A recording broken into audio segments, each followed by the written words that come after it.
Ray Mendoza wiped the grease from his hands with a rag that had seen better days. The clock on his workshop wall read 11:42 p.m., but time meant little when he was deep in a restoration project. The 1967 Mustang's engine block had finally surrendered its secrets after 3 hours of patient coaxing. "That should do it, old girl," he murmured, patting the fender affectionately. At 38, Ray had built a modest reputation in Tucson for bringing automotive history back to life. His workshop sat on 5 acres of desert land, far enough from the city lights that the stars shone with remarkable clarity. After his divorce 3 years ago, he'd converted the storage room into living quarters. The simplicity suited him. Machines were more predictable than people. He was closing up shop when the ground beneath his feet trembled. The trimmer built to a roar that rattled tools off pegboards and sent his coffee mug crashing to the concrete floor. Ray staggered to the door as a blinding light flooded through the windows.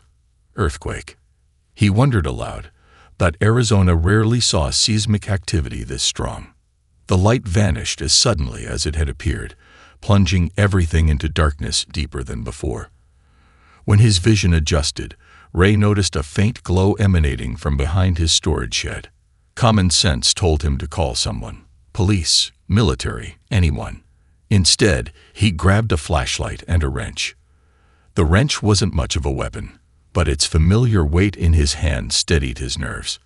The source of the light turned out to be an object unlike anything he'd ever seen. Approximately 30 feet long with a seamless silver-blue hull, it rested at an awkward angle in the sand. No wings, no visible propellers or jets, yet it was clearly a vessel of some kind. A long gash ran along one side, edges still glowing with residual heat. "Holy sh!" Ray's exclamation cut short as a section of the hull suddenly reconfigured itself, components sliding away to form an opening. A figure emerged, moving with obvious pain and difficulty. Ray's flashlight beam revealed iridescent blue skin and a slender form that stood nearly 7 feet tall. Most striking was what appeared to be hair, but it moved like feathers in water, shifting from deep purple to anxious yellow. The being's eyes met his, large with vertical pupils that contracted sharply in his flashlight beam. Ray lowered the light instinctively. The creature reached for something at its waist, producing a small device. When it spoke, the sounds were musical but incomprehensible. The device in its hand flickered weakly, emitting static before translating in a mechanical voice. "Assistance. Damaged. Non-hostile." The translation cut out, but those 3 words were enough. Ray approached slowly, hands raised to show he meant no harm. "You're hurt," he said, pointing to a viscous green fluid seeping from a tear in the being's garment. The alien touched the wound, then pressed a section of its clothing. The fabric sealed itself around the injury. The feather hair settled into a steady blue tone. The translation device crackled again. "Ship. Repair. Hidden." The alien gestured desperately toward the sky, then back to the vessel. Ray understood the universal language of mechanical distress. Someone, something, needed help with repairs, far from home. Against every rational thought, Ray nodded. "I'll help you," he said, mimicking repair motions with his hands. "But we need to hide your ship better before sunrise. This is going to be interesting." The alien's feather hair shimmered with flecks of gold. Relief, perhaps. Ray didn't know what he was getting into, but something told him this night would change everything. By dawn, Ray had maneuvered the alien craft behind his largest storage building using his tow truck and some creative winching. He covered it with canvas tarps and arranged several junked car frames around it. Just another restoration project to any curious eyes. The alien watched his work with obvious fascination, her feather hair cycling through shades of blue and green. Ray had started thinking of her as female, though he realized such concepts might be meaningless to her species. "We need to get you inside before the sun's up," Ray said, gesturing toward his workshop. The morning light would make her blue skin impossible to hide. Inside, the alien examined Ray's tools with delicate 6-fingered hands. Her translator sparked intermittently as she attempted communication. "I am Lyria," she finally managed, the device rendering her musical language into stilted English. "Gratitude for assistance." Ray nodded. "Ray Mendoza. And you're welcome. Is your translator broken?" Lyria adjusted something on the small device. "Damaged in landing. Calibration for Earth languages incomplete." Ray studied the device curiously. "May I?" he asked, holding out his hand. Lyria hesitated, then surrendered the translator. Ray carried it to his workbench and examined it under his magnifying lamp. The casing was unlike any material he'd seen, but inside he recognized familiar principles. Connectors, circuits, power sources. Some components had been jarred loose. "I think I can help," he said, selecting his finest microtools. For the next hour, Ray worked methodically, reattaching displaced components and bridging damaged circuits with wire from an old radio. Lyria watched intently, her feather hair shifting to an attentive orange. When he finished, Ray handed the device back. Lyria spoke into it, and this time the translation came through clearer. "You repaired complex xenotech with primitive tools. Remarkable." Ray smiled.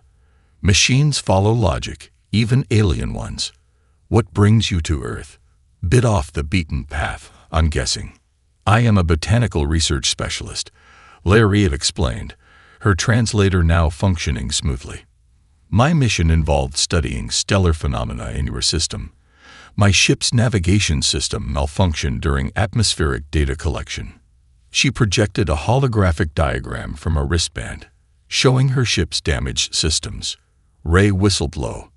"I'm pretty good with engines, but this is something else. My species, the Thalarians, considers Earth underdeveloped. We avoid contact with pre-interstellar civilizations." Her feather hair darkened. "If my presence becomes known, consequences would be unfortunate." "Your secret's safe with me," Ray assured her, "though we'll need parts I don't have." A knock at the workshop door made them both freeze. Lyria's feather hair flashed alarmed crimson. "Ray, you in there?" a woman's voice called. "My ex-wife," Ray whispered, pointing Lyria toward a storage closet. "Quick." As Lyria slipped away, Ray noticed her studying a chocolate bar on his workbench with obvious curiosity. He tossed it to her with a wink before closing the closet door. "Coming, Sandra," he called, wiping grease from its hands. As he moved to answer the door, Ray realized his life had just become vastly more complicated and infinitely more interesting than any divorced mechanic had a right to expect. 3 days into their unlikely partnership, Ray stood before the opened access panel of Lyria's ship, whistling softly. The quantum stabilizer, at least that's what she called it, lay exposed before him, its crystalline components pulsing with soft blue light. "You're saying this regulates your propulsion system?" Ray asked, carefully probing the device with a modified multimeter. Lyria nodded, her feather hair rippling with teal highlights that Ray had come to recognize as her technical explanation color. "The quantum stabilizer maintains coherence between the drive core and navigation systems. Without it, interstellar travel becomes unpredictable." "Reminds me of a carburetor," Ray mused, earning a confused look from Lyria. "Old engine component, regulates the mix of air and fuel. Different tech, similar principle. Your stabilizer is just managing energy instead of combustibles." Ray identified a fracture in one of the crystalline pathways. "I think I see the problem. This connection is broken." Lyria's shoulders slumped. "Irreparable. That material is cultivated on my homeworld." Ray studied the break thoughtfully. "Maybe not. The pathway just needs to conduct energy in a specific pattern, right?" Without waiting for an answer, he returned to his workshop, rummaging through boxes of electronic components. He returned with a small circuit board from an old radio telescope control system. "This might work. Different tech, but it can channel electrical current in the pattern we need." "Impossible," Lyria stated flatly. Your technology is centuries behind ours. Sometimes older is simpler, Ray countered, already modifying the circuit board. Your systems are more advanced, but they're so integrated that when one part fails, everything fails. We humans still build things with replaceable parts. Working through the evening, Ray carefully adapted the human technology to interface with the alien system. Lyria watched with growing fascination as he improvised tools and techniques, solving problems that her species would have deemed impossible without proper equipment. There, Ray said finally, connecting the last wire. Try it now. Lyria activated the stabilizer. The hybrid system hummed to life, its energy patterns irregular but functional. Her feather hair bloomed into vibrant purple astonishment. It works. How did you know this would integrate with Thelarian technology? Ray shrugged. I didn't. But electricity is electricity, and energy follows the path of least resistance, no matter what planet you're from. He wiped sweat from his brow. Your people really don't do this kind of hands-on repair anymore. Most systems self-diagnose and self-repair, Lyria explained. When they cannot, specialist fabricators create replacements. Few understand the fundamental principles anymore. Her voice carried unexpected sadness. We've become users rather than creators. Later that evening, beneath a sky filled with stars that now held new meaning for Ray, they sat outside the workshop. Lyria projected holographic images of her homeworld, crystal cities suspended among clouds, atmospheric gardens where plants grew without soil. In return, Ray drove her to a secluded vista point as twilight fell. The desert stretched before them, painted in golds and purples by the setting sun. Saguaro cacti stood like sentinels against the darkening sky. Not as advanced as your world, Ray said, but beautiful in its own way. Lyria's feather hair shifted to a soft lavender he hadn't seen before. Different, she agreed. But perhaps we've lost something in our advancement that you still possess. Ray glanced at her curiously. Like what? The joy of fixing things with your hands, she replied softly. The understanding that comes from working with the broken. 1 week into their collaborative repair effort, Ray noticed an unfamiliar truck driving slowly past his property for the third time that day. He casually closed the workshop's side door while observing through the window. We might have a problem, he said, turning to Lyria, who was calibrating a newly repaired navigation component. Discovery. Her feather hair flashed with streaks of alarmed red. Ray shook his head. Not yet, but we got more attention than I'd like. His phone chimed with a notification. Ray's neighbor, Ed Whittaker, retired science teacher and amateur astronomer, had posted in the local community group. Strange lights and sounds from Mendoza's auto last night. Anyone else notice? Got photos. The attached images showed blurry lights behind Ray's workshop. Nothing definitive, but enough to raise questions. Your neighbor observes the night sky? Lyria asked, reading over Ray's shoulder. Yeah, Ed's harmless but curious. Worst combination right now. Ray scrolled through the comments. Already, 2 people had mentioned calling the local news. Another suggested military testing from the nearby base. The phone rang. Sandra, his ex-wife. Ray, what's going on? People are talking about lights at your place. Ed's saying it might be, and I quote, not of this earth. Her voice carried genuine concern. Just testing some new welding equipment, Ray lied, wincing at the deception. Works better at night when I can see the arc clearly. Since when do you work with exotic metals? Ed says his spectrometer picked up unusual signatures. Ray silently cursed Ed's hobby equipment. Look, it's just a special project. Nothing weird. After ending the call, Ray turned to find Lyria studying him intently, her feather hair a contemplative gray. You provided false information to your former mate, she observed. To protect you, Ray replied. But we need to be more careful. No more night work with the ship exposed. Later that evening, as they shared a meal inside, Lyria had developed a surprising fondness for vegetarian tacos. She revealed more about herself. Among my people, I am considered. Unusual, she admitted. Most Felarians believe less advanced species have nothing to offer us. I chose botanical research because plants evolve unique solutions based on their environments. I believe the same applies to civilizations. So you're the alien rebel who thinks primitive humans might have good ideas. Ray smiled. Precisely, she replied, her feather hair shimmering with amusement. My family has significant influence in our scientific community. They disapproved of my research focus. What did they want you to study instead? Efficiency optimization. Her tone conveyed clear distaste. We engineered adaptability and creativity out of our genetics centuries ago, considering them inefficient traits that led to unpredictability. Ray paused mid-bite. You genetically removed creativity. Why would anyone do that? Predictable outcomes ensure stable societies, she explained. But I believe we lost something essential. Watching you repair my ship with improvised tools and intuitive leaps confirms my hypothesis.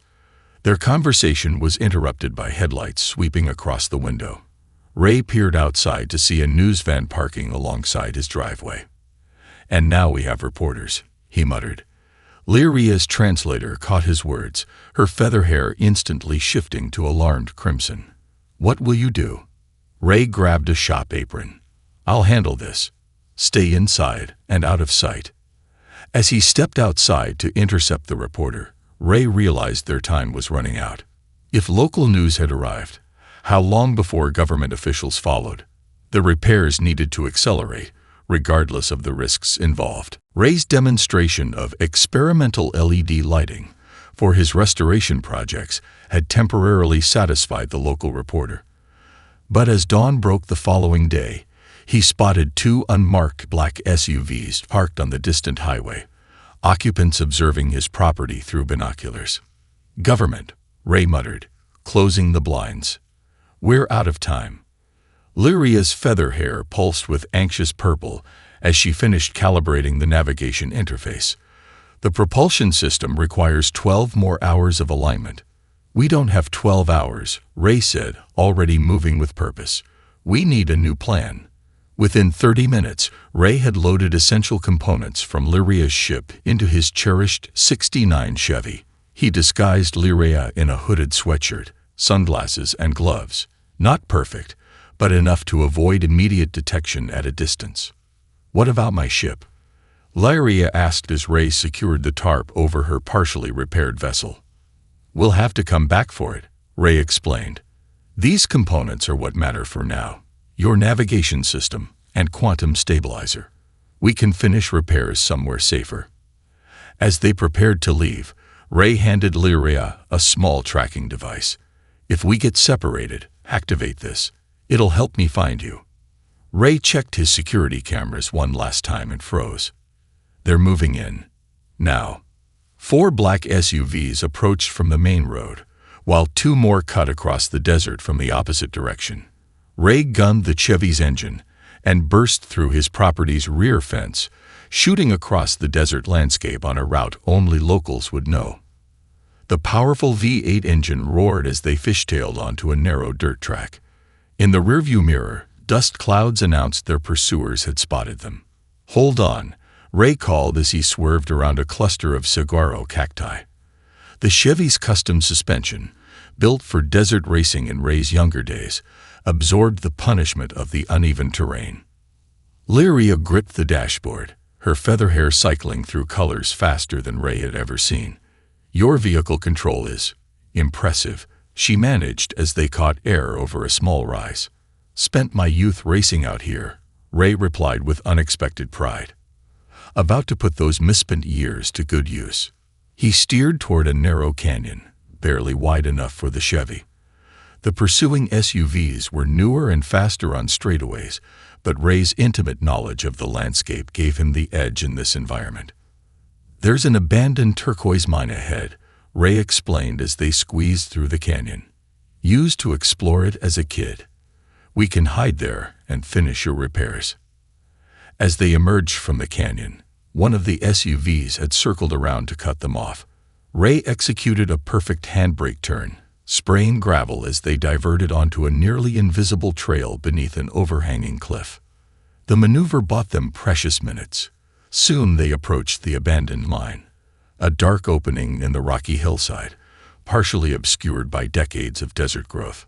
Ray killed the engine and lights as they rolled silently into the mine entrance. Darkness enveloped them as the Chevy came to rest deep enough to be hidden from outside view. They sat in silence, listening to the distant sounds of vehicles searching. Eventually, the engines faded as the pursuit moved in the wrong direction. Lyria's feather hair had settled into a deep blue that almost glowed in the darkness. That was exhilarating, she admitted. Ray laughed softly, the tension breaking. Welcome to human ingenuity under pressure. He reached for a lantern in his emergency kit. Now let's see if we can finish those repairs before they figure out where we went. As the lantern illuminated their temporary refuge, Lyria studied Ray with new appreciation. My people engineered out our capacity for such quick adaptation. We would have calculated probabilities until capture was inevitable. Ray unloaded the components from the car. Sometimes you need to stop calculating and start driving. The abandoned turquoise mine provided a perfect temporary workshop. Ray had strung battery-powered lights along the tunnel walls, creating a makeshift repair bay in the larger chamber beyond the entrance. Outside, distant engine sounds occasionally drifted through the desert as search teams combed the area. For 2 days, they worked tirelessly. Ray had brought basic tools in his emergency kit, but many improvised solutions were required. He fashioned precision implements from spare parts in his trunk and used the Chevy's battery to power their equipment. Lyria's knowledge combined with Ray's mechanical intuition produced remarkable progress on the damaged components. By the second evening, the navigation system was operational, and the quantum stabilizer was nearly calibrated. Just one more connection, Ray muttered, squinting at the delicate crystalline pathways under his makeshift magnifier. A water bottle filled with clear liquid that served as a crude lens. The final calibration requires a conductive material with precise resonance properties, Lyria explained, her feather hair shifting to concerned amber. Without it, the system may activate but would likely fail during the jump to hyperspace. Ray sat back, considering their options. What properties exactly? As Lyria described the specifications, Ray's expression grew thoughtful. He walked slowly to his Chevy and popped the hood, staring at the engine for a long moment. I think I have what you need, he said quietly. From within the engine compartment, Ray carefully extracted a complex module connected to the carburetor, a custom fuel injection system he had designed and built himself over 3 years. It was his masterpiece of automotive engineering, the heart of what made his vintage Chevy outperform vehicles half its age. This control module contains platinum alloy connections I custom-made, he explained, returning to their workbench. If we reconfigure it, the resonance should match what you need. Lyria's feather hair flashed with realization. This is your vehicle's primary control system. Yes. Without it, your vehicle becomes non-functional. Ray nodded, already beginning to disassemble the module. The Chevy got us here. Now, it'll get you home. They worked in silence as Ray methodically adapted his prized component to interface with the alien technology. Hours later, the final connection was made. The quantum stabilizer hummed to life, its energy signature stable and strong. Lyria ran a diagnostic sequence, her feather hair brightening to a vibrant teal as the results appeared. It's functional. We can transport these components back to my ship and complete the installation. First light is safest, Ray suggested, looking toward the mine entrance where dawn would soon break. We should rest while we can. As they sat against the cavern wall, sharing the last of Ray's emergency rations, Lyria's feather hair shifted to a rich magenta he'd never seen before. You sacrifice your vehicle's heart for my journey, she said softly. Why would you do this for someone not of your kind? Ray considered this. Someone needed help. The rest is just details. Your species is truly remarkable, she replied. Come with me. Ray looked up, startled. What? When we return to my ship, come with me to the stars, Lyria elaborated, her feather hair now pulsing with intense magenta. You would be the first human to travel beyond your solar system. Your adaptability, your intuitive understanding of technology. These are qualities my people have lost but desperately need. The offer hung in the air between them. Ray stared at the disassembled module that had once been his pride and joy, now repurposed to carry someone else across the stars. Would I ever come back? He asked quietly. I cannot promise that, Lyria admitted. The journey is one way for now. As dawnlight began to filter into the mine entrance, Ray faced the most extraordinary decision of his life. I can't go, Ray said finally as the first rays of sunlight stretched across the desert floor. Not yet. Lyria's feather hair rippled with blue understanding, though Ray thought he detected flecks of disappointment. May I ask why? Humanity is just beginning to look up at the stars with real purpose, Ray explained. If I leave now, I'd be skipping ahead in the story.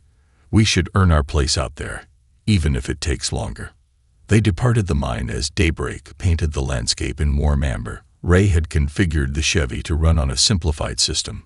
Functional, but a shadow of its former power. It would get them back to his workshop, but little more. The property appeared deserted when they arrived, but Ray approached cautiously. He disabled the surveillance cameras before they retrieved the remaining components from their hiding places. Together, they finished the final installations on Lyria's ship, working through the day and into the night. The vessel's systems responded, humming with renewed energy. It will make one jump, Lyria confirmed after running diagnostics. Enough to reach a Thelarian outpost where proper repairs can be completed. As moonlight bathed the desert, they stood beside the ship for their final farewell.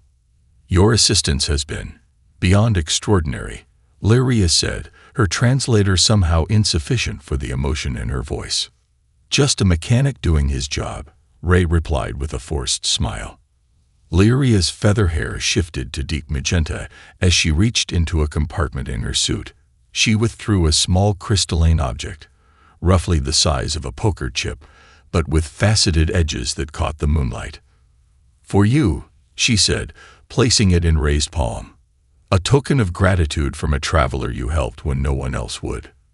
Ray examined the object. What is it? Something that will make sense when the time is right, Lyria answered cryptically. Keep it hidden. Their goodbye was brief, a universal gesture of hands clasped between two beings from different stars. Then she was gone, her ship rising silently into the night sky before vanishing in a flash of light that momentarily outshone the moon. Ray barely had time to hide the crystal before government vehicles surrounded his property. Men in dark suits questioned him for hours, then days, then weeks. They found nothing conclusive. Lyria's technology had left minimal traces, and the ship's departure had erased most of the remaining evidence. Just testing experimental lighting for custom cars, Ray repeated so often it became a mantra. Eventually, they released him, though occasional surveillance continued. 3 months later, Ray was rebuilding his business and reputation. The Chevy sat incomplete in his garage, a reminder of what he'd sacrificed. The crystal remained hidden in a secret compartment beneath his workbench, seemingly inert despite his occasional examinations. One evening, while attempting to repair a particularly difficult fuel injection system, Ray cut his finger on a sharp metal edge. He reached for a rag, accidentally brushing the crystal with his bleeding hand. The crystal responded immediately, glowing with internal light that pulsed in harmony with his heartbeat.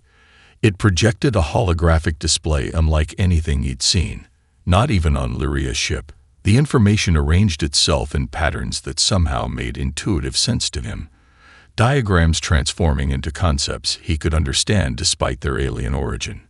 Ray stared in wonder as the crystal revealed its purpose, a database of technological knowledge, adapted specifically to his comprehension. Not the full spectrum of Thelarian science, but carefully selected innovations that humanity might be ready to discover, with the right mechanic to interpret them. Well, I'll be damned, Ray whispered, his workshop suddenly illuminated with possibilities from beyond the stars. 3 years transformed Ray Mendoza from a desert mechanic to the founder of Mendoza Innovative Technologies. His first breakthrough, an energy storage system that operated at unprecedented efficiency, attracted attention from major manufacturers. When pressed about his inspiration, Ray would smile and mention old carburetor principles, just thinking about them differently. The government agents had long since reduced their surveillance, dismissing the desert incident as inconclusive. Only occasionally did a dark sit-in park across from MIT's modest headquarters, its occupants watching with lingering suspicion. Ray maintained his workshop behind the main facility, a sanctuary where he alone spent evenings studying the crystal's revelations. Each interaction revealed new information, always calibrated to his current understanding. As his knowledge expanded, so did the crystal's offerings. He introduced innovations gradually, nothing that would raise alarms about impossible technological leaps. Energy systems came first, then material science advancements disguised as refinements of existing techniques. Ray was careful to document plausible development paths for each discovery. Despite growing wealth, he lived simply, pouring profits into educational programs for mechanically gifted students from disadvantaged backgrounds. His restored Chevy, finally rebuilt with conventional parts, remained his preferred transportation. One evening, Ray sat alone in his original workshop, the crystal projecting schematics for a medical device that could revolutionize cellular repair. A familiar vibration suddenly filled the air, setting tools rattling on their hooks. Ray stepped outside, heart pounding. Above his property hovered a vessel similar to Lyria's but larger, its hull shimmering with the same iridescent quality as her skin. It descended gracefully, touching down exactly where the smaller ship had crashed 3 years before. A section of the hull reconfigured, forming an opening. Lyria emerged, her feather hair a brilliant gold that Ray had never seen before. Behind her stood 3 other Thalarians, each observing Ray with unmistakable curiosity. Ray Mendoza. Lyria greeted him, her translator now seamlessly converting her musical language. It appears your repairs to my ship were more consequential than either of us anticipated. Ray smiled, suddenly conscious of his oil-stained hands. Just a mechanic doing his job. The energy signature of your technology created ripples that reached our scientists, she explained. The quantum harmonics bore unmistakable Feldarian influence, yet implemented in ways we would never have conceived. One of the other aliens stepped forward, his feather hair a dignified silver. Your integration of our concepts with human mechanical principles has proven remarkably effective. The adaptive approach challenges our fundamental assumptions about technological development. Ray understood then. The crystal was never just a gift. It was a test. Lyria's feather hair shimmered with appreciation. A bridge. One that you crossed with greater skill than my people believed possible. The silver-haired Feldarian gestured toward their ship. I represent the Scientific Exchange Council. Your work has convinced us that humanity deserves reconsideration. We propose a limited technological exchange program, with you as the inaugural human representative. Ray looked between the aliens and his workshop, understanding the magnitude of the moment. 3 years ago, he'd declined to leave Earth. Now Earth itself was being invited to take its first steps toward the stars. I'm still just a mechanic, Ray said with characteristic modesty. Lyria's feather hair rippled with the magenta hue he remembered. Perhaps that is precisely what both our worlds need. Someone who understands how to fix what is broken and build connections between different systems. As night fell across the desert, Ray Mendoza, a mechanic who once repaired an alien ship, found himself at the center of humanity's first official contact with an advanced civilization. The unexpected gift had never been the crystal itself, but the recognition that humanity's practical ingenuity had earned its place among the stars.